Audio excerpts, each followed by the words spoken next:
Hey everybody. So I'm filming another example of FRQs number 1, type 1 and type 4, which is just number 1 and number 4 in these packets, which I'm attaching. This week I'm using the 2018 packet because it's more recent, and next week I'll put in a 2019 example. So you'll have all of them. Also, you need to look at the AP test information that I sent out yesterday. I posted it in the AP Review Classroom. There's so much information there that you guys are responsible for knowing before the AP test. So, today I'm going to talk to you about one more skill that we did not do in class. It's the last one. So we did reading error bars. Last week we looked at how to create a food chain out of data. We've done a lot of new skills, and the next one we're going to talk about is how to read phylogenetic trees. So this is all about natural selection. So how did we end up with 5 different species of bears? There's much more than that, but these were the only 5 that they were looking at when they did this phylogenetic tree. So these types of bears are all cousins to each other. They came from one common type of bear. And because of natural selection, 2 new species arose, right? One of them was black bears. So black bears are more unique than the rest of these. And because of pressures 30 to 35,000 years ago, right, natural selection allowed for 2 new species of bears to form. And then because of pressures around 20,000 years ago and then about 10,000 years ago, these diverged, and we have 5 different species of bears from one common ancestor. So black bears, and then the European brown bear and polar bears, and then Western North American brown bears and Asian brown bears. So those are those. This is how we look at this, and we have to be careful. This is in hundreds of thousands of years. So you have to just kind of think about that as we go through them. So I want to continue moving forward. So this is a type 1 FRQ. This one, when I wrote it out, just so you know, you'll have pictures of this, took me a page and a half. So it took me a page and a half to get it all written out. My handwriting is really big though.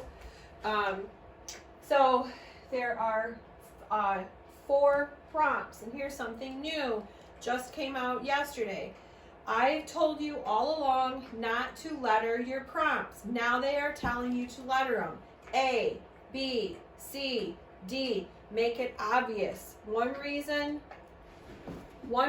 is so you don't miss anything as you double check your work. Another is so they can find your work quickly for scoring. So in this one, it talks about how polar bears, for number 1, are highly adapted, and it goes over this. First of all, when we make a phylogenetic tree, we look at all of the bear's DNA. We don't just look at one gene, we look at all of it. So these are quite accurate. And so prompt A says, using the tree, estimate the age in hundreds of thousands of years to the most recent common ancestor of all brown bears. And then identify the population of brown bears in which polar bears are most closely related based on mitochondrial DNA. And then identify the 2 populations that whose positions can be switched without affecting it. So let's just kind of look at my type A. So I went back. I couldn't believe this, but when I looked at the solutions that teachers have access to, all you had to have was between 30 and 35 to begin your number. And so just reading it back, so what is their most common, so all 4 of these, what is their most common ancestor, when did it diverge? And then according to the mitochondrial DNA, so my answer for part A, so identify the population. So I have, according to the mitochondrial DNA, polar bears are the most closely related to European brown bears. And I know that because they both diverged from the same common ancestor. So these are closely related. They're on the same lineage. And then the weird one, and I don't know why they would ever ask this, just kind of, I don't know, identify the 2 populations. Positions can be switched. without affecting the relationship. And as you're working on this, you'll notice that I've left my chicken scratches as I was working on it. These two could be switched in this map. It wouldn't matter. It wouldn't matter. So no difference between them. And then B, it says to construct the cladogram using this data.